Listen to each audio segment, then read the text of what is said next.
Hello and welcome to a Smurd P video, and today we're looking at Transformers War for Cybertron Trilogy Netflix Wave, and we have Soundwave.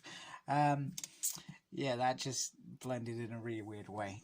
Once again, beautiful art on there. That is absolutely stunning. And on the back it has the promo shots. And on the top, a bit disappointed, it's got an Autobot sign. I would like the Decepticon sign there. And then once again, at the other side, we have the beautiful Netflix in lovely red and white art, just like the application. So let's get him out, because I am really excited about this one. First of all, wow, I am absolutely in love with this figure already, and I've probably only had him out of the package in a few minutes. First off the bat, he has lovely red eyes that you can see there, a bit of light, so which is very cool, and I do like the red on it. The Siege one had the yellow, and there was always two. There was, even with the Masterpiece one, they had the Takara one, which had the red eyes, and then they had the Hasbro one, which had the yellow eyes, which bugged me. The red is more animated, the yellow is more toy accurate. So it's nice that we have this version. I've got to say that I do also have the Siege Soundwave, which I'll be showing off at some point. And I mean, looking at that, I love the battle wear on it. It's really nice.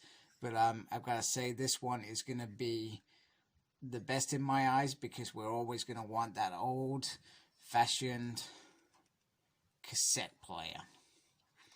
So very nice, and some really, once again, some brilliant detail as always with Hasbro. They seem to give us some really nice details on these figures that are coming out.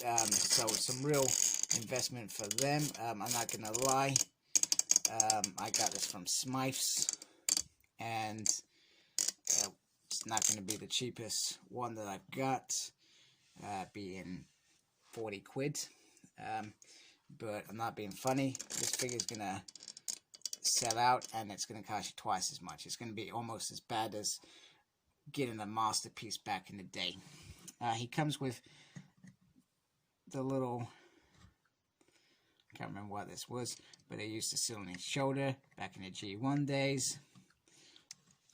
He comes with his blaster as well, which once again does look very nice. If I can get my camera to focus. You're not going to focus, are you? A little bit closer there. Looks very nice. Great plastic here, and it just pushes back in. Not really a deal breaker for me. We also get the lovely display at the back of Soundwave on the beautiful Decepticon thing. We also get a second gun, which turns into a weapon.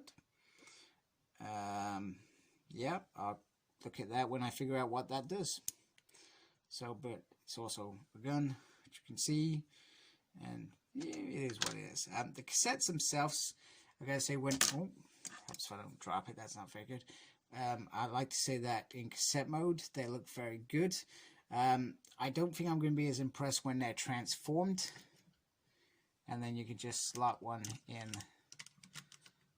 there. Hopefully, it's just gently in there, which I think is very nice. So you get Laserbeak and you get Ravage, and I'm pretty sure you can get Rumble and the other dude and Ratbacks separately. So in some of those little packs, which, you know, not a big deal. But like I said, I'm not as excited for the cassettes as I was Soundwave, because Soundwave was the one that I was very excited for. Him. He just looks menacing. Oh, that was if I stand him properly. And he's not a massive size. He is sort of Voyager size. So let me bring in some of his colleagues, So we're going to bring in Megatron and Starscream, who are iconics in themselves. So you can see how they look size-wise. And I gotta say, I think that is a nice size for them. He does look slightly smaller, but for me, I don't think it is a big deal. Not a big deal at all. So I am loving this Soundwave. Absolutely phenomenal already. The other thing I just wanted to mention is that he has this little, he has this little figure that pokes out a little bit, so he can press the eject button for the guys to come out. It's not brilliant, to be honest with you, but it is a nice homage. I think it's because it just doesn't look very right. It's probably, oh, you can get him on it, so it does look okay. And then I like the little detail in there, and I do like the fact as well that it hasn't got the actual cassettes part in there, and that you can't get more than one into that area, not as far as I can tell. Yeah, I think you can only get one in there by the looks of it.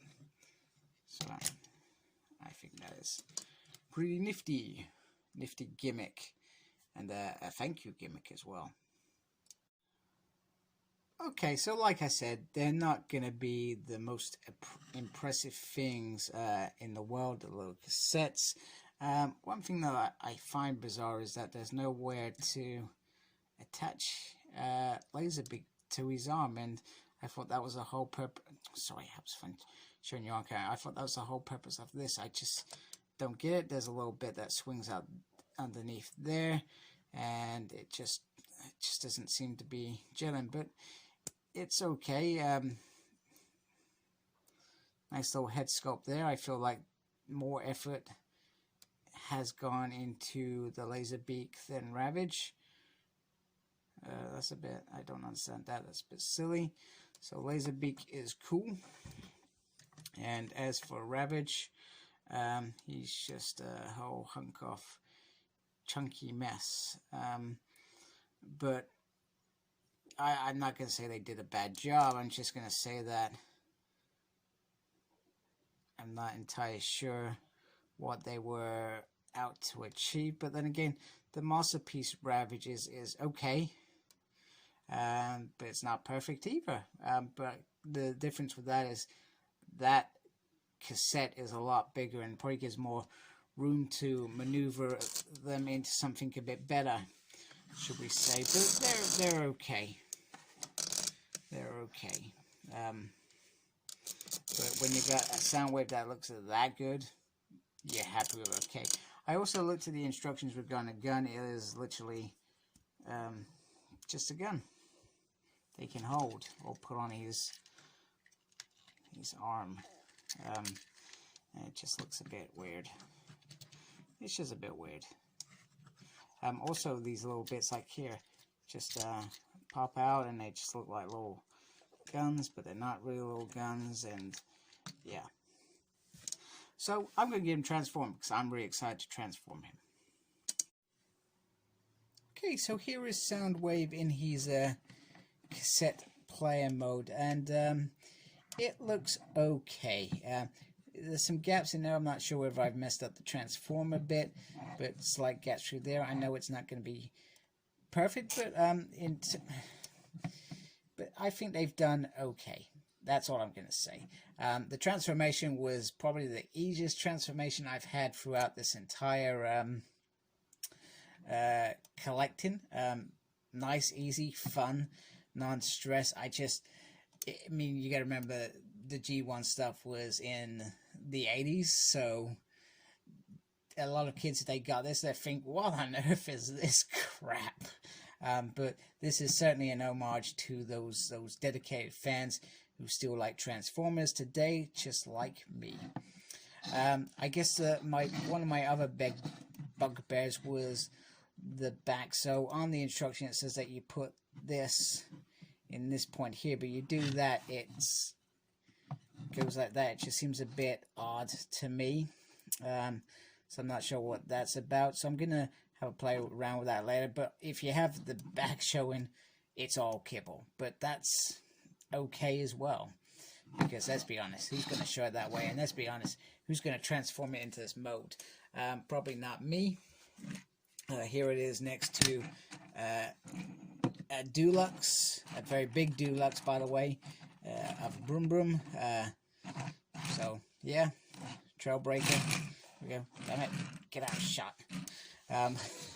Took off my finger to get in the wrong place. And then you can still press this. You can still put cassette. We're going to put in Ravage now. If I can get it in there. Got a bit of knack there, surely. I mean, it's because I'm doing it the wrong way. That's probably why. Oh my god, this is getting worse. Come on, man, get in there. You're embarrassing me. This is not going to end well. And it's taking far too long. I can't even do it that way. What is it? Have I transformed him wrong? Everything seems to be inside. What are you doing? Oh, yeah, I just can't get that top bit past that. Maybe it's because it's meant to go that way. And this is highly embarrassing. I'm very embarrassed with myself right now. So we are just going to shove that in there, because that one goes in there really nicely. So Ravage, for some reason, is a bit of a pickly thing in there. But there it is, with a tape, and I think it looks awesome. Absolutely awesome. Homage to the original. Nice cassette player. Got the record back play. So you can't press these, but they're there. I guess this bit, that's just doesn't want to stay down, which is odd. And like I said, it's got a bit of a weird backpack. But other than that, very, very cool. And, okay, it's not complete like the Masterpiece, but to me, this is very, very close. They've done a fabulous job, Hasbro, with the engineering of this to get it almost perfect. And it's really, in my mind, it's not far off perfect. And let's be honest, robot mode all the way. The other thing that I did mention earlier is I got very lucky with this figure in Smyths. They literally had one. I literally ordered it, picked it up, very lucky. And that was in Basingstoke town. So keep an eye on your Smyths if you're in the UK and you're currently looking. And hopefully you get one for a decent price. Because these are selling for a ridiculous amount on eBay. Which you want to avoid. We don't like going to Evil Bay, but sometimes we have to. So, this figure is amazing. I absolutely love him. Even little mini butts, I'm sure, will grow on me in time as well. Please like, comment, and please subscribe to my channel. I'm heading towards that milestone of 1,000, and would appreciate your support if you like my videos, even if you don't like them. It's greatly appreciated. Follow me on Instagram, Cyclops Smurd. I'm on Twitter at SmurdP. I have no idea what I'm doing there. I'm also on Facebook. My page is SmurdP. And as always, embrace the geekiness. Thanks for watching. Take care. Goodbye.